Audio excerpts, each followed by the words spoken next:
Acidic প্রপার্টিসের ধরো ওই previous ক্লাসেরই continuation, মানে আজকে ধরো শেষ করবো আর কি। তো যেটা আমাদের 6 নাম্বার, ওটা হচ্ছে মেল্টিং পয়েন্ট। মেল্টিং পয়েন্ট, তো মেল্টিং পয়েন্ট ঠিক এরকম না, মানে এটা বুঝে নিবা যে আছে ট্রেন্ড অফ মেল্টিং পয়েন্ট। এটা হচ্ছে অ্যাকচুয়ালি ট্রেন্ড অফ মেল্টিং পয়েন্টের আন্ডারস্ট্যান্ডিং। এই যে ট্রেন্ড অফ মেল্টিং পয়েন্ট, অর্থাৎ নট মেল্টিং পয়েন্ট, সিঙ্গেল কোনো মেল্টিং পয়েন্ট না, সিঙ্গেলি কোনো মেল্টিং পয়েন্ট না, এটা হচ্ছে ট্রেন্ড অফ মেল্টিং পয়েন্ট। অর্থাৎ কিভাবে চেঞ্জ হয়, ট্রেন্ডটা কি, মেল্টিং পয়েন্টের ট্রেন্ড কি, সেটা বোঝানোর জন্য আর কি। এন্ড এটা একেবারে স্পেসিফিক থার্ড পিরিয়ড দিয়ে আসে, এটা আসে একেবারেই specific third period element. Third period element দিয়েই এটা এক্সপ্লেন করতে হয়। থার্ড পিরিয়ড এলিমেন্ট যারা থার্ড পিরিয়ড এলিমেন্ট হচ্ছে গিয়া sodium, respectively magnesium, aluminium, silicon, phosphorus, sulphur, chlorine. Argon আছে, বাট আর্গন নর্মালি ইনক্লুড করে না। তাহলে তোমার কি হলো, থার্ড পিরিয়ড এলিমেন্টস হচ্ছে sodium, magnesium, aluminium, silicon, phosphorus, sulphur and chlorine. তো এদের trend of melting point explain করতে বলবে, এদের trend of melting point explain করতে বলবে। এন্ড এটা ইম্পর্টেন্ট, এমসিকিউ তেও ধরো একটা এমসিকিউ দিতে পারে, একটা অনেক সময় 2 মার্কের কোশ্চেন দিতে পারে, অথবা এটাকে অনেক সময় 3 করেও নিয়ে যেতে পারে চাইলে। তো এই থার্ড পিরিয়ড এলিমেন্ট দ্বারা এদের যে ট্রেন্ড অফ মেল্টিং পয়েন্ট, যেটা এই যে ট্রেন্ড অফ মেল্টিং পয়েন্ট, সেটা এক্সপ্লেন করতে গেলে তোমাকে এইটা একটা পার্ট, আর এইটা আরেকটা পার্ট। অর্থাৎ কখনো এমন না যে এট এ টাইমে সবাইকে নিয়ে মানে সবার ট্রেন্ড দেখাইতে হবে, এমন না। অর্থাৎ সোডিয়াম, ম্যাগনেসিয়াম, অ্যালুমিনিয়ামের ট্রেন্ড কি, অথবা সিলিকন, ফসফরাস, সালফার, ক্লোরিনের ট্রেন্ড কি, অর্থাৎ কিভাবে সোডিয়াম, ম্যাগনেসিয়াম, অ্যালুমিনিয়ামের মেল্টিং পয়েন্ট চেঞ্জ হয়, এন্ড কিভাবে সিলিকন, ফসফরাস, সালফার, ক্লোরিনের মেল্টিং পয়েন্ট চেঞ্জ হয়। এটা একসাথে দিবে না। আর না দেওয়ার কারণটা বুঝতে পারতেছো যে এই কয়টা মেটাল, ওই কয়টা নন মেটাল। তাহলে মেটালের ট্রেন্ডের সাথে নন মেটালের ট্রেন্ড, মেল্টিং পয়েন্টের ট্রেন্ডের সাথে এটা একই ফ্যাক্টর না তো, একই ফ্যাক্টর না তো। সো দ্যাট এই দুইটা মেটালের আর নন মেটালের ট্রেন্ড আলাদা হতে হয়। তো এটা হচ্ছে মেটাল, এদের ট্রেন্ড ডিপেন্ড করে হচ্ছে মেটালিক বন্ডের উপর, এদের ট্রেন্ড ডিপেন্ড করে হচ্ছে মেটালিক বন্ডের উপর, হয় ওদের ট্রেন্ড ডিপেন্ড করে ভ্যান ডার ওয়ালস ফোর্সের উপর। তাহলে এটা হলো মেটালিক বন্ড, আর ওদিকে হচ্ছে ভ্যান ডার ওয়ালস ফোর্স। এই দিকটা হচ্ছে মেটালিক বন্ড, ওইদিকে হচ্ছে ভ্যান ডার ওয়ালস ফোর্স। তো এদের ট্রেন্ডটা তোমার সেপারেটলি আলোচনা ডিসকাস করবা। নাম্বার 1, সোডিয়াম, মানে trend of melting point of sodium, magnesium and aluminium. Sodium, magnesium and অ্যালুমিনিয়ামের ট্রেন্ড অফ মেল্টিং পয়েন্টটা যদি এরকম হয় যে সোডিয়াম দিয়ে স্টার্ট করো, তাহলে সোডিয়াম থেকে ম্যাগনেসিয়াম গ্রেটার, তার থেকে অ্যালুমিনিয়াম গ্রেটার, সোডিয়াম থেকে ম্যাগনেসিয়াম গ্রেটার, তার থেকে অ্যালুমিনিয়াম গ্রেটার, তারপরে মেল্টিং পয়েন্ট ইনক্রিজ হচ্ছে। Melting point sodium to magnesium, magnesium থেকে অ্যালুমিনিয়ামের দিকে কি হয়, ইনক্রিজ হয়।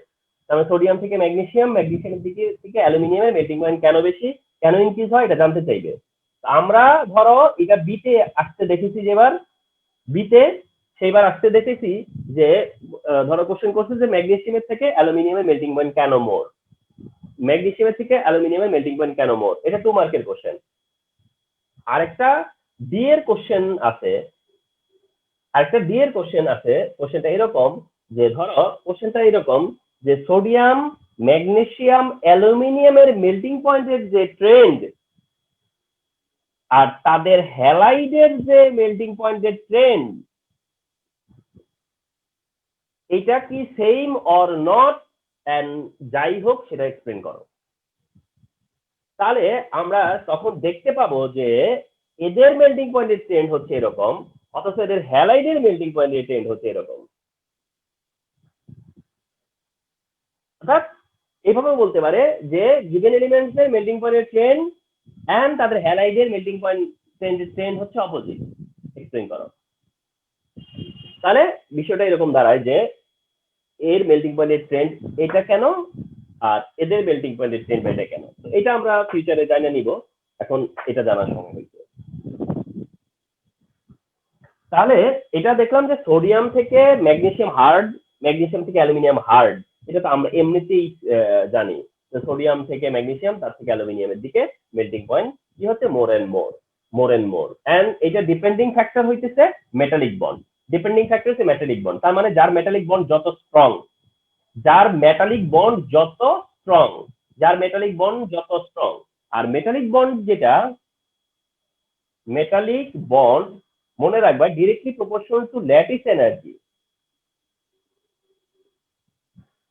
Metallic bond is directly proportional two lattice energy, অর্থাৎ ল্যাটিস এনার্জি যত বেশি হবে মেটালিক বন্ড তত স্ট্রং, মেটালিক বন্ড তত স্ট্রং যতটা ল্যাটিস এনার্জি আছে তার মধ্যে।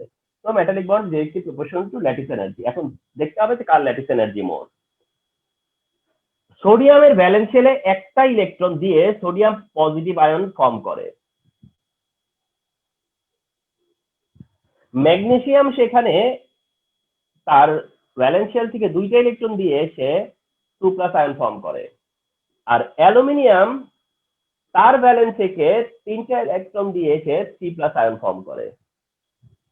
তার মানে মেটালিক বন্ড কিভাবে ফর্ম করে এই আইডিয়াটা যদি আমাদের থাকে, তাহলে আমরা এটা জেনে আসছি যে মেটালিক বন্ডটা কেমনে ফর্ম করে। সেটা আমাদের দেখা আছে যে মেটালিক বন্ড যখন ফর্ম করে তখন একটা সারফেসের মধ্যে মেটালের পজিটিভ আয়ন গুলো তোমরা জানো যে ভাসতে থাকে। কিসের মধ্যে ভাসে? ইলেকট্রন সি, ইলেকট্রন সমুদ্র, তোমরা এটা জানো হয়তো।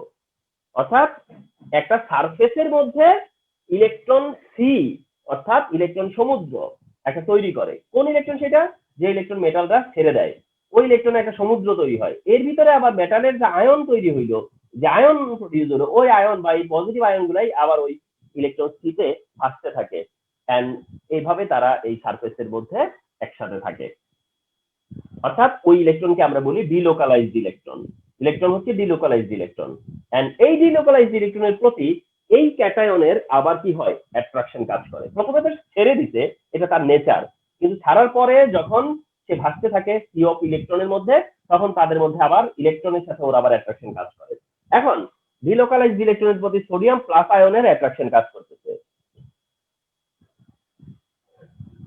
ডিলোকালাইজড ইলেকট্রনের প্রতি ম্যাগনেসিয়ামের ইলেকট্রন কাজ করতেছে, মানে এখানে ওয়ান দেওয়ার দরকার নাই, এটা হচ্ছে জাস্ট ইলেকট্রনের প্রতি অ্যাট্রাকশন। সোডিয়ামের ইলেকট্রনের প্রতি অ্যাট্রাকশন, ম্যাগনেসিয়ামের ইলেকট্রনের আপন ইলেকট্রন অ্যাট্রাকশন, আর অ্যালুমিনিয়ামের ইলেকট্রনের প্রতি অ্যাট্রাকশন।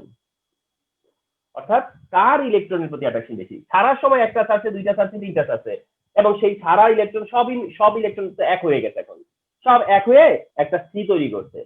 কিন্তু এখন ব্যাপার হইতেছে ওই সি এর মধ্যে যে আছে সেটা একটা হলো সোডিয়াম প্লাস, আরেকদিকে আছে ম্যাগনেসিয়াম 2+, আরেকদিকে আছে অ্যালুমিনিয়াম 3+। এখন ওই ইলেকট্রন সি যেটা, সেই ইলেকট্রন সি এর প্রতি অ্যাট্রাকশন কার বেশি থাকবে? কে বেশি লুজার? কার বেশি অ্যাট্রাকশন থাকবে? সেটা অ্যালুমিনিয়ামের, তারপরে সেটা ম্যাগনেসিয়ামের, এবং সবচেয়ে কম থাকবে কার? সেটা সোডিয়ামের। তার মানে সোডিয়ামের আপন ইলেকট্রন যে অ্যাট্রাকশন, তার থেকে ম্যাগনেসিয়াম আপন ইলেকট্রন বেশি অ্যাট্রাকশন, কারণ ম্যাগনেসিয়ামের চার্জ ডেন্সিটি বেশি। তার থেকে অ্যালুমিনিয়ামের আপন ইলেকট্রন অ্যাট্রাকশন আরো বেশি, কারণ তার চার্জ ডেন্সিটি আরো বেশি। তো যেহেতু এরকম ভাবে তাদের মানে অ্যাট্রাকশন বাড়তে থাকে, যার কারণে ল্যাটিস এনার্জি বেশি হয়। অ্যাট্রাকটিভ ফোর্স বেশি মানে এখানে ল্যাটিস এনার্জি মোর।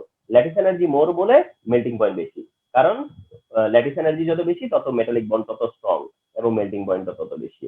তাহলে যারা মেটাল, আমরা ডি ব্লক এলিমেন্ট কিন্তু একইভাবে বুঝিয়ে এসেছিলাম। তোমাদের যদি কিছুটা মনে পড়ে যে ডি ব্লক এলিমেন্টের এরকম একটা গ্রাফ দিয়ে তোমাদেরকে সে সময় বোঝানো হয়েছিল যে স্ক্যান্ডিয়াম, টাইটেনিয়াম, ভ্যানাডিয়াম, এভাবে প্রথমে একবার বাড়ছিল না এক সময়, তারপর হয়তো বা কমে গেছে, কমছে সেটা পরের ব্যাপার। কিন্তু স্ক্যান্ডিয়াম, টাইটেনিয়াম, ভ্যানাডিয়াম এই পর্যন্ত তো কি হচ্ছিল? বাড়তেছিল, ইনক্রিজ হচ্ছিল। সেই কারণটা যা, এখানেও সেই কারণটা। ঠিক আছে? অর্থাৎ ব্যালেন্স শেলে কত ইলেকট্রন, অর্থাৎ কত ইলেকট্রন ডিলোকালাইজ, এবং সে কতটা পজিটিভ, এবং তার ইলেকট্রনের প্রতি কতটা অ্যাট্রাকশন কাজ করে, এই সব মিলেই আসলে ডিপেন্ড করবে। তাহলে melting point magnesium higher than sodium, aluminium higher than magnesium. এর কারণ যে তারা যে চার্জ, অর্থাৎ তারা যে আয়ন প্রডিউস করে, সেই আয়নের চার্জ ডেনসিটি যত বেশি হবে, ইলেকট্রনের প্রতি অ্যাট্রাকশনও বেশি হবে, ল্যাটিস এনার্জি বেশি হবে, মেটালিক বন্ড স্ট্রং হবে, এন্ড সো দ্যাট মেল্টিং পয়েন্টও বেশি হবে। তো এই হচ্ছে কি এদের ট্রেন্ড। মেটাল যত মেটালই হোক, মেটালদের এই একই ট্রেন্ড, মানে মেটালদের ট্রেন্ডের এক্সপ্লেনেশন এটাই, যে যত বেশি ইলেকট্রন ডিলোকালাইজ করতে পারে, যার যত বেশি ইলেকট্রনের প্রতি অ্যাট্রাকশন থাকবে তার মেল্টিং পয়েন্ট তত বেশি হবে। তো এটা হচ্ছে গিয়ে এদের ট্রেন্ড। এবার নন মেটাল যারা আছে ওদেরটা।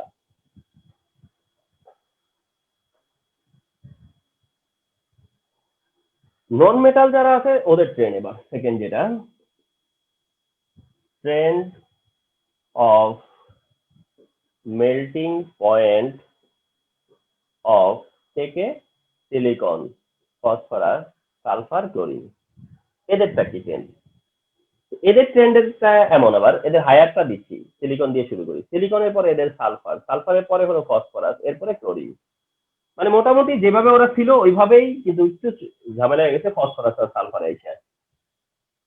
সিলিকন হচ্ছে এদের মধ্যে হাইয়েস্ট মেল্টিং পয়েন্ট, তারপরে সালফারের, নট ফসফরাসের, এরপরে ফসফরাসের, শেষে হচ্ছে ক্লোরিনের। আচ্ছা, বলেছি যে এদের ডিপেন্ডিং ফ্যাক্টর হলো ভ্যান ডের ওয়ালস ফোর্স। এদের ডিপেন্ডিং ফ্যাক্টর হলো ভ্যান ডের ওয়ালস ফোর্স। আর মনে রাখবা যেটা, সেটা হচ্ছে যে ভ্যান ডের ওয়ালস ফোর্স, যেটা ভ্যান ডের ওয়ালস ফোর্স, ওইটা আবার directly proportional to molecular mass.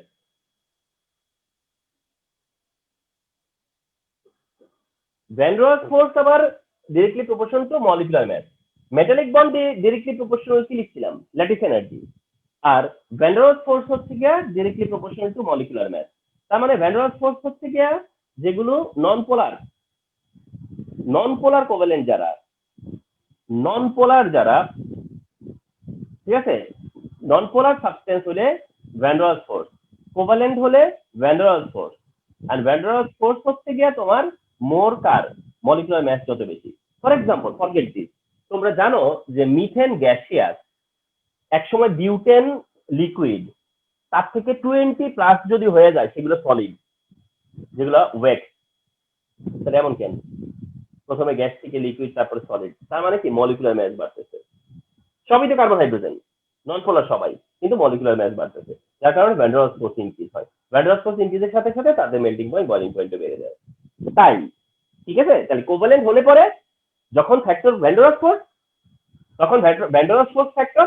R van der Waals force ফ্যাক্টরের মধ্যে ভ্যান ডের ওয়ালস ফোর্স কথায় বেশি কাজ করবে যদি মলিকুলার ম্যাস যত বেশি। মলিকুলার ম্যাস যত বেশি হবে, ভ্যান ডের ওয়ালস ফোর্স তত বেশি ইফেক্টিভ হবে, ভ্যান ডের ওয়ালস ফোর্স তত বেশি ইফেক্টিভ হবে। এখন আসো যে সিলিকনের মলিকুলার ফর্মুলা কি। মানে তোমরা ভাববো যে স্যার এগুলো তো এলিমেন্ট, এগুলো তো মলিকুল না। না, এগুলো এলিমেন্ট, কিন্তু এরা মলিকুলার স্টেটে থাকে। কিভাবে থাকে দেখো, হ্যাঁ, মলিকুলার স্টেটে থাকে। Silicon, sulphur, phosphorus, chlorine. তোমরা একটাকে শুধু দেখো, ক্লোরিনকে, আর কাউকে দেখো না। শুধু ক্লোরিনকে দেখো বলে মনে করো যে ক্লোরিনই শুধু মলিকুলার ফর্মে থাকে, না, সবাই মলিকুলার ফর্মে থাকে। ক্লোরিন শুধু ডায়াটমিক ফর্মে থাকে বলে ক্লোরিন দেখাইতেছ। ফসফরাস C4 ফর্মে থাকে, সালফার S8 ফর্মে থাকে, আর সিলিকনেরটা হলো SN ফর্মে দেখানো হয়। সিলিকনের এই সংখ্যাটা 6 না, অনেক। সিলিকনের নাম্বারটা অনেক, এই কারণে এখানে N দিয়ে বোঝাচ্ছে, যেটা পলিমারের ব্যাপার। তাহলে কি হলো, তাহলে দেখি, তাহলে molecular formula of silicon, sulphur, phosphorus and chlorine যদি আমরা দেখি, তাহলে এটা ক্লিয়ার যে মলিকুলার ম্যাস সবচেয়ে বেশি কার হবে, সিলিকনের। এরপরে কার হবে, সালফারের, কারণ 8 অ্যাটম। তারপরে কার হবে, ফসফরাসের, কারণ 4 অ্যাটম। লাস্ট হচ্ছে ক্লোরিনের, মাত্র 2টা অ্যাটম। তো that trend of melting point of silicon, phosphorus, সালফারের মধ্যে তোমাকে যদি আমি যে কোনো দুইটার মধ্যে বলি যে ফসফরাস, সালফার কার মেল্টিং পয়েন্ট বেশি, তুমি বলবো সালফারের। কেন বেশি সালফারের? কারণ তার মলিকুলার ওয়েট বেশি। কেন বুঝছো? কারণ তার মলিকুলার ফর্মুলা S8 আর ওটা হলো P4। তোমাকে যদি বলি ফসফরাস আর ক্লোরিন, দেখো ক্লোরিন কিন্তু গ্যাসিয়াস, ওদিকে phosphorus solid. Chlorine gaseous, phosphorus solid. কারণ কি? কারণ ক্লোরিন হচ্ছে মলিকুলার ম্যাস কম, ভ্যান ডের ওয়ালস ফোর্স কম। P4 মলিকুলার ম্যাস বেশি, ভ্যান ডের ওয়ালস ফোর্সও বেশি। ঠিক আছে, সো দ্যাট এটা পুরো ট্রেন্ডও দিতে পারে, আবার ধরো কোনো একটা দুইটার মধ্যেও দিতে পারলো মনে করো। তাহলে তোমরা বুঝবা যে এরা হইতেছে নন পোলার কোভালেন্ট, এন্ড এদের ওভার দ্যাম ইফেক্টিভ হইতেছে ভ্যান ডের ওয়ালস ফোর্স। এক্ষেত্রে মলিকুলার ম্যাস যার বেশি, ভ্যান ডের ওয়ালস ফোর্স তার বেশি। যেহেতু এর মলিকুলার ম্যাস সবচেয়ে বেশি, এর মধ্যে যেহেতু বেশি অ্যাটম, এই কারণে তারপরে সালফার, ফসফরাস এন্ড শেষে ক্লোরিন। তো ফ্যাক্টর মনে রাখলেই হবে, ভ্যান ডের ওয়ালস ফোর্স। আর ডিপেন্ডিং ভ্যান ডের ওয়ালস ফোর্সের সাথে কার রিলেশন, আর মেটালিক বন্ডের সাথেই বা কার রিলেশন, ডিপেন্ডিং ফ্যাক্টর গুলো মনে রাখতেই হবে, তাহলে তোমরা এক্সপ্লেন করতে পারবা। তো এমসিকিউ বা সিকিউ যে কোনো ভাবেই এই কোশ্চেন আসতে পারে, মনে রেখো। তাহলে এমসিকিউ বা সিকিউ যেভাবে আসতে পারে, যেমন আরেকটা বলি যে ফ্লোরিন ক্লোরিন ব্রোমিন আয়োডিন, মনে করো ফ্লোরিন ক্লোরিন ব্রোমিন আর আয়োডিন, কথার কথা এরা তো সবাই ডায়াটমিক, কিন্তু তারপরেও তো যখন ডায়াটমিক আছে তাদের মধ্যে আবার ক্লোরিনের চেয়ে ক্লোরিনের ম্যাচ বেশি না, ক্লোরিনের চেয়ে ব্রোমিনের ম্যাচ বেশি না, ব্রোমিনের চেয়ে আয়োডিনের ম্যাচ বেশি না, যার কারণে দেখবা যে এইটা গ্যাসিয়াস, এইটাও গ্যাসিয়াস, এরপরে লিকুইড, এরপরে সলিড। তাহলে কি বুঝলা? এমন কেন? গ্যাস গ্যাস তারপর লিকুইড সলিড, তার মানে কি এরাও তো নন পোলার। তাহলে এদেরটাও কেন এমন হচ্ছে? কারণ নন পোলার এদের মধ্যে ইফেক্টিভ হলো ভ্যান্ডারস ফোর্স, এন্ড ভ্যান্ডারস ফোর্স যার ম্যাচ যত বেশি ভ্যান্ডারস ফোর্সও বেশি। আয়োডিনের মধ্যে ভ্যান্ডারস ফোর্স সবচেয়ে বেশি ইফেক্টিভ, ওই কারণে ওইটা হচ্ছে সলিড। আর ক্লোরিনের সবচেয়ে কম ইফেক্টিভ, এটা গ্যাসিয়াস। ক্লোরিন হয়তো গ্যাসিয়াস, কিন্তু হয়তো দেখা যাবে যে মানে হয়তো এটা যতটা গ্যাসিয়াস ওটাও গ্যাসিয়াস, ওটা হয়তো লিকুইড তারপরে ইয়ে, কিন্তু এই দুই গ্যাসিয়াসের মধ্যে হয়তো মেল্টিং পয়েন্টের ডিফারেন্স আমরা বুঝতে পারবো, যে হয়তো বয়লিং পয়েন্ট মেল্টিং পয়েন্ট দেখলে দেখা যাবে যে ওরই বেশি। তো এইরকম তাহলে আরেকটা ফ্যাক্টর আজকে জেনে নিলে না, যে নন পোলার কোভ্যালেন্ট হইলে এটা আরো মানে বিভিন্ন সময় কনসেপ্টে কাজে লাগতে পারে। Non polar covalent van force effective, non polar কোভ্যালেন্টে van force effective, van force যেখানে ইফেক্টিভ সেখানে কার মেল্টিং পয়েন্ট বয়লিং পয়েন্ট বেশি হবে, যার কিনা মলিকুলার ম্যাস বেশি। সিম্পল। এটা এইগুলো হচ্ছে কি জানো, কোনো একটা জায়গার নলেজ না, এটা হলো এগুলো হলো ওভারঅল কেমিস্ট্রি বলে, এগুলো হলো সব জায়গার জন্য কাজ করবে। তো এই হলো trend of melting point.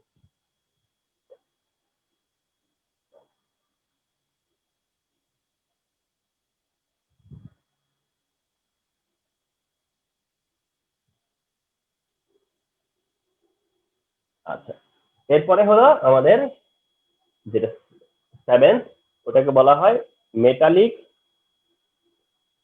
Properties of element. আর এটাও তাই, এটাও অ্যাকচুয়ালি হলো ট্রেন্ড অফ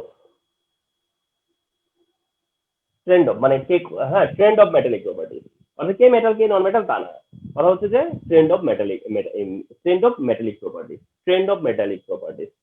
তাহলে trend of metallic properties of element in the periodic table, and in a period, একটা পিরিয়ডেই সেটা আমরা জানতে চাইবো। আর এটাও অলসো থার্ড পিরিয়ডে, এটাও অলসো থার্ড পিরিয়ডে, ইন্টারেস্টিংলি এটাও আমরা থার্ড পিরিয়ড দিয়েই দিতে দেখবো। And third period element sodium, magnesium, aluminium, silicon, phosphorus, sulphur and chlorine, এই হচ্ছে গিয়ে এলিমেন্ট।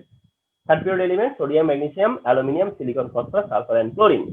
এখন এদের trend of melting point, that means sodium থেকে ক্লোরিন পর্যন্ত মেল্টিং পয়েন্ট, মেটালিক প্রপার্টিসের যে ট্রেন্ড, সোডিয়াম থেকে ক্লোরিন আপ টু মেটালিক প্রপার্টিসের যে trend, that means metallic character যে ডিক্রিজ হচ্ছে,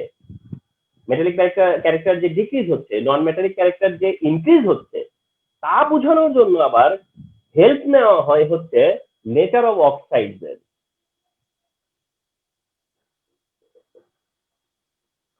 তার জন্য আবার হেল্প নেওয়া হয় কিসের? Nature of oxide. এই কারণে মনে রাখবা এই টপিকটা আরেক দিক থেকে দেখবা যে এটা হচ্ছে নেচার অফ অক্সাইড, তাহলে টপিকটা আরেকভাবে দেখবা যে টপিকটা আসলে nature of oxide.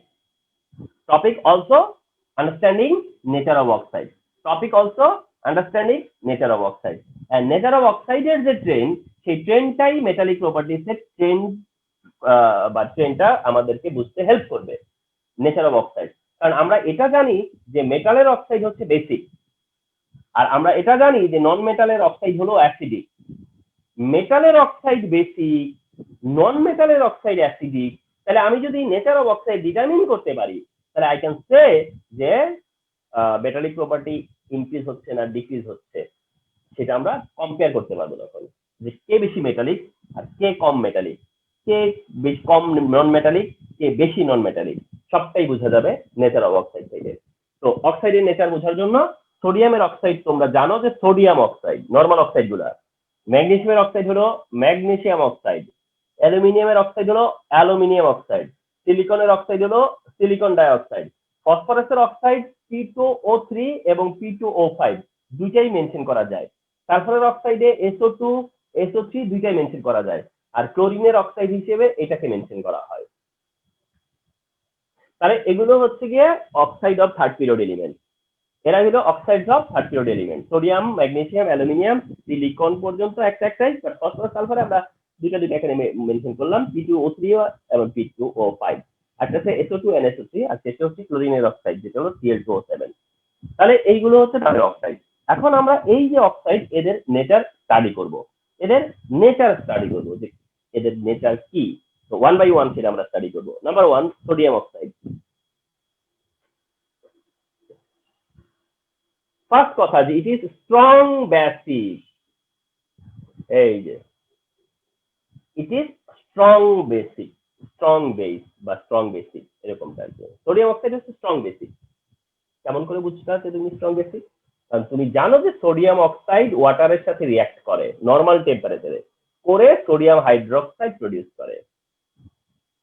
Sodium oxide ওয়াটারের সাথে রিঅ্যাক্ট করে সোডিয়াম হাইড্রোক্সাইড প্রডিউস করে। সোডিয়াম অক্সাইড ওয়াটারের সাথে রিঅ্যাক্ট করে কি করে? সোডিয়াম হাইড্রোক্সাইড প্রডিউস করে। At the same time sodium oxide অ্যাসিডের সাথে রিঅ্যাকশন করে সল্ট ওয়াটার প্রডিউস করে, সল্ট অ্যান্ড ওয়াটার প্রডিউস করে। কোন অক্সাইডের এই নেচার তাকে ইয়ে করে, ক্লাসিফাই করে যে এ হলো বেসিক অক্সাইড। কোন একটা অক্সাইড যে বেসিক অক্সাইড, সেটা তোমার একটা অক্সাইড কিভাবে ইয়ে করে, মানে তোমার এক্সপোজ করে, সেটা হচ্ছে যে ওয়াটারের সাথে মিক্স করলে পরে কি প্রডিউস করে, এন্ড অ্যাসিড অ্যালকালি কার সাথে রিঅ্যাকশন করে। তো সোডিয়াম অক্সাইড দেখা গেল যে এটা তোমার কি করে, ওয়াটারের সাথে রিঅ্যাকশন করে সোডিয়াম হাইড্রোক্সাইড প্রডিউস করছে। সোডিয়াম হাইড্রোক্সাইড তো বেস বা অ্যালকালি, তাহলে এটা basic oxide. And basic oxide হিসেবে অ্যাসিডের সাথে রিঅ্যাকশন করে সল্ট ওয়াটার প্রডিউস করে।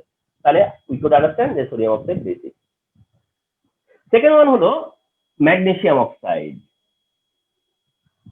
এবার আসো কারণ ম্যাগনেসিয়াম অক্সাইড এর বেলায় বলবা যে ইজ বেসিক, ইজ বেসিক। এটার বেলায় এসে বললো ইজ বেসিক, তাহলে হলো কি জানো, একটা ডিফারেন্স হয়ে গেল। ওটাতে বলছো স্ট্রং বেসিক, আর এটাতে এসে বলছো বেসিক। তাহলে বোঝা গেল যে তুমি ওইটারে এটারে একটু কম ইয়ে দিচ্ছ, ঠিক না? বেসিসিটি একটু কমে দিচ্ছ, এরকম একটা মনে হচ্ছে, ঠিক না? ওটা বলতেছো স্ট্রং বেসিক, আর এটাকে বলতেছো বেসিক, মানে অর্ডিনারি বেসিক। বিষয়টা এমন না? তাহলে কি বোঝা গেল? ট্রেন্ডে বেসিসিটি কমতেছে, ট্রেন্ডে বেসিসিটি কমতেছে। ইয়েস, ম্যাগনেসিয়াম অক্সাইড বেসিক, এবং সেটা অত স্ট্রং না, এটা উইক বেস। কারণটা হচ্ছে ম্যাগনেসিয়াম অক্সাইড ওয়াটারের সাথে রিঅ্যাকশন করে না, এটা ওয়াটারে রিঅ্যাকশন করে না, কিন্তু যেহেতু সে অ্যাসিডের সাথে রিঅ্যাকশন করে সল্ট ওয়াটার প্রডিউস করে, দেখো অ্যাসিডের সাথে রিঅ্যাকশন করে ঠিকই সল্ট ওয়াটার প্রডিউস করে, বুঝছো? তাহলে এইটা তো তার কোয়ালিফিকেশন। একটা অ্যাসিডের সাথে রিঅ্যাকশন করে যদি সল্ট ওয়াটার করে, তাহলে সে বেসিক। এটাই তার মানে হচ্ছে বেসিক গ্রুপে আসতে গেলে তাকে এই এটা শো করতে হবে, এবং সে সেটা শো করছে। কিন্তু সে অতটা স্ট্রং না যে ওয়াটারের সাথেও রিঅ্যাকশন করবে বা ওয়াটারে ডিজলভ হবে, অতটা স্ট্রং না।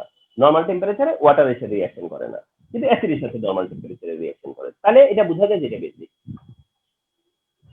আচ্ছা, তারপরে নিচে জায়গা হবে। আচ্ছা, 3 নাম্বার অ্যালুমিনিয়াম অক্সাইড।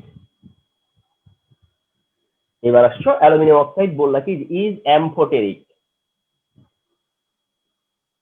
এইটা হয়ে গেল আবার কি অ্যামফোটেরিক। প্রথমটা তো বেসিক ছিল, এরপরটা স্ট্রং বেসিক, এরপরটা বেসিক, এরপরে চলে আসছে যে কিনা অ্যামফোটেরিক। যে কিনা অ্যামফোটেরিক, অ্যালুমিনিয়াম অক্সাইডটা হচ্ছে অ্যামফোটেরিক। কারা অ্যামফোটেরিক? যারা বোথ অ্যাসিড এন্ড বেজের সাথে রিঅ্যাকশন করে।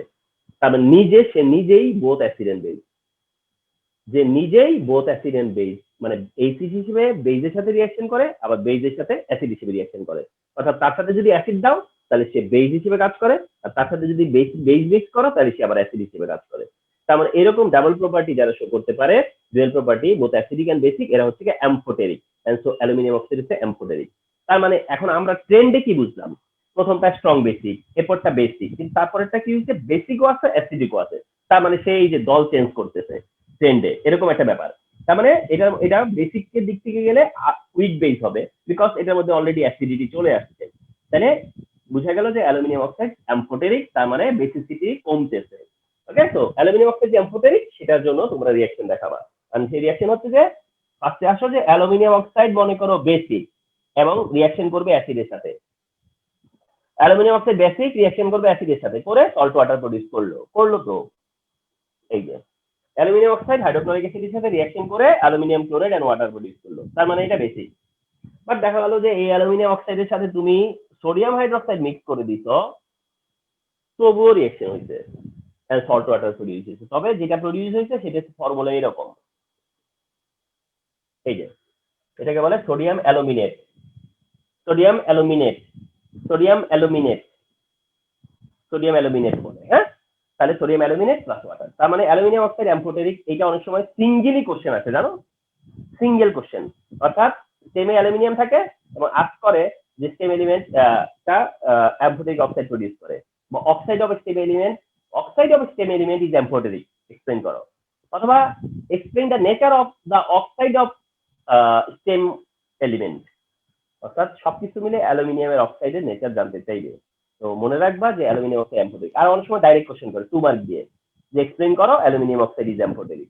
তাহলে তুমি বলবা কি যে এটা বোথ অ্যাসিড আর বেসের সাথে রিঅ্যাক্ট করে সল্ট ওয়াটার প্রডিউস করে, সো দ্যাট এটা অ্যাম্ফোটেরিক। ফর এক্সাম্পল হাইড্রোক্লোরিক অ্যাসিডের সাথে রিঅ্যাকশন, ফর এক্সাম্পল সোডিয়াম হাইড্রোক্সাইডের সাথে রিঅ্যাকশন।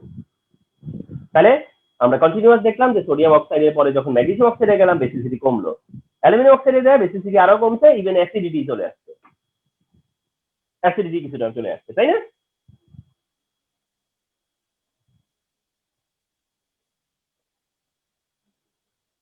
এবার আমরা যাবো সিলিকনের অক্সাইড, যেটা সিলিকন ডাইঅক্সাইড। 4 নম্বরে হলো কার silicon dioxide. And silicon dioxide কি অ্যাম্ফোটেরিক এর পরে যার মধ্যে অলরেডি অ্যাসিডিটি চলে আসছে আগের জনের কাছে, তাহলে এই হলো acidic, is weak acidic. Acidic কিন্তু অত মানে একদমই স্ট্রং না, মানে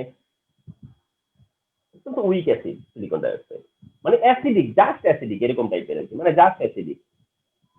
সিলিকন ডাইঅক্সাইড উইক অ্যাসিডিক, কারণ এটা ওয়াটারের সাথে রিঅ্যাকশন করবে না। যারা উইক তারা কেউ ফিল করে না, ওয়াটারের সাথে রিঅ্যাকশন করে না, তো এটা ওয়াটারের সাথে রিঅ্যাকশন করবে না। তবে এটা যেহেতু সোডিয়াম হাইড্রোক্সাইডের সাথে রিঅ্যাকশন করে, এন্ড তোমরা জানো যে সোডিয়াম সিলিকেট প্রডিউস হয়, এই রিঅ্যাকশন তো আমরা জানতাম যে সিলিকন ডাইঅক্সাইড সোডিয়াম হাইড্রোক্সাইডের সাথে রিঅ্যাক্ট করলে সোডিয়াম সিলিকেট হয়। তাহলে সোডিয়াম হাইড্রোক্সাইডের সাথে যদি সে রিঅ্যাকশন করে তাহলে নিজে কি, সোডিয়াম হাইড্রোক্সাইড তো বেস বা অ্যালকালি, তাহলে সে নিজে কি অ্যাসিড, তাহলে ওই হিসেবে আর কি সে অ্যাসিড। সোডিয়াম হাইড্রোক্সাইড আসলে তাকে ইনফ্লুয়েন্স করছে, সোডিয়াম হাইড্রোক্সাইড সিলিকন ডাইঅক্সাইডকে সোডিয়াম সিলিকেট করে দিচ্ছে, তাহলে এইভাবে সোডিয়াম সিলিকেট হয় বলে সিলিকন ডাইঅক্সাইড এখানে রোলটা কি অ্যাসিড, তো এটা অ্যাসিড। নাম্বার 5, ফসফরাসে জানো দুটো অক্সাইড P2O3 বা P2O5 হলেও আমরা P2O5 নিয়েই কাজ করি। P2O5 এর কথাই আসি, ইজ অ্যাসিডিক, মানে ওইটা উইক অ্যাসিড, এটা অ্যাসিডিক বললাম, মানে এটা ধরো অ্যাসিডিক একটু বেশি অ্যাসিডিক অবশ্যই, ফসফরাস পেন্টঅক্সাইড অ্যাসিডিক, ওটার চেয়ে হচ্ছে মানে স্ট্রং অ্যাসিড। তাহলে ফসফরাস পেন্টঅক্সাইড অ্যাসিডিক এবং এটার রোলটা কি, এটা ওয়াটারের সাথে রিঅ্যাকশন করে, এটা মোটামুটি স্ট্রং আর কি, মিডিয়াম স্ট্রং। ফসফরাস পেন্টঅক্সাইড ওয়াটারের সাথে রিঅ্যাক্ট করে ফসফরিক অ্যাসিড প্রডিউস করে, এই যে তাহলে ফসফরাস পেন্টঅক্সাইড, ফসফরাস পেন্টঅক্সাইড, তো ফসফরাস পেন্টঅক্সাইড মানে core acid, phosphoric acid, H3PO4 phosphoric acid, তার মানে সে ওয়াটারের সাথে রিঅ্যাকশন করে অ্যাসিড প্রডিউস করছে, তাহলে এটা কি অ্যাসিডিক। এন্ড সে যে অ্যাসিডিক এটা বোঝানোর জন্য you have to take another reaction, যে সে অ্যালকালির সাথে রিঅ্যাকশন করবে। ফসফরাস পেন্টঅক্সাইড কার সাথে রিঅ্যাকশন করবে, অ্যাসিড যেহেতু অ্যালকালির সাথে রিঅ্যাকশন করবে, অ্যালকালির সাথে মানে সোডিয়াম হাইড্রোক্সাইডের সাথে রিঅ্যাকশন করবে করে সল্ট ওয়াটার করবে, আর সেই সল্ট হবে সোডিয়াম ফসফেট অ্যান্ড ওয়াটার। মনে করো তোমার যদি সল্টের কথা মনে না থাকে তাহলে অ্যাসিডের কথা মনে করবা, H3PO4 হচ্ছে অ্যাসিড, তাহলে সল্ট কি হবে Na3PO4, কারণ এটা ব্যালেন্স করে মানে তোমার মিলবে না, তো সেই কারণে বলতেছি যে এটা মনে রাখার বুদ্ধি এটা। তাহলে ফসফরাস পেন্টঅক্সাইড ওয়াটারের সাথে রিঅ্যাক্ট করে ফসফরিক অ্যাসিড প্রডিউস করছে, এটাই তার ডেমনস্ট্রেশন যে সে একটা অ্যাসিড, তারপরেও অ্যালকালির সাথে রিঅ্যাকশন করে সল্ট ওয়াটার প্রডিউস করে, তার মানে এটা অ্যাসিডিক। তাহলে সিলিকন ডাইঅক্সাইড উইক অ্যাসিডিক, মানে অ্যাসিডিক থেকে আমরা আরো একটু স্ট্রং অ্যাসিডের দিকে গেলাম, ফসফরাস পেন্টঅক্সাইড সেও অ্যাসিডিক। তাহলে বেসিক থেকে বেসিক হয়ে অ্যাম্ফোটেরিক হয়ে অ্যাসিডিকের মধ্যেই আছে এখন পর্যন্ত, কিন্তু অ্যাসিডিটি বাড়তেছে, অ্যাসিডিটি ইনক্রিজ হচ্ছে, অ্যাসিডিটি ইনক্রিজ হচ্ছে। তো 4 গেল, 5 গেল।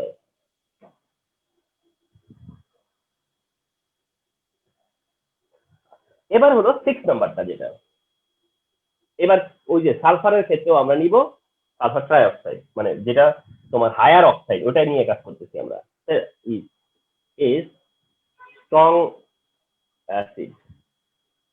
তো যেহেতু একটাকে অ্যাসিড বলছি, তারপর একটা উইক অ্যাসিড, না একটাকে উইক অ্যাসিড বলছি, একটা অ্যাসিডিক বলছি, তো একটু ডিফারেন্স বুঝাইতে হবে না, এই কারণে এটাকে বলছি strong acidic. Sulphur trioxide strong acidic, sulphur trioxide strong acidic.